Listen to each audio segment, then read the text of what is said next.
இப்போ பாருங்க, நான் எப்போ உங்களை மன்னிக்க வேண்டிய நிலைமை வரும்? முதல்ல ஏதோ ஒரு விஷயத்துக்காக நான் உங்களை குற்றவாளியாக பார்க்குறேன், அதுக்கப்புறம் உங்களை மன்னிக்க முயற்சி பண்ணுறேன். எதுக்கு இந்த பிரச்சனை? நான் உங்களை குற்றவாளியாக பார்க்கல, நீங்கள் எப்படி இருக்கீங்களோ அப்படியே உங்களை ஏற்றுக்கிறேன்.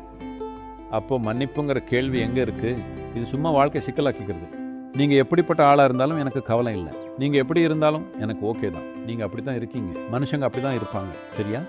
மக்களையே இந்த மாதிரி விஷயத்துக்குள்ளே போகிறாங்கன்னா மற்றவங்க மேலே அவங்களுக்கு சாத்தியமில்லாத எதிர்பார்ப்புகள் இருக்குது. அந்த எதிர்பார்ப்புகள் ஒரு நடைமுறைக்கு சாத்தியமாக இல்லாததால் மனசுக்குள்ளேயே மற்றவங்களை குற்றவாளி ஆக்கிட்டு அப்புறம் ஒரு நாள் அவங்கள மன்னிப்பாங்க. உங்களை கடவுளை நினச்சிக்காதீங்க.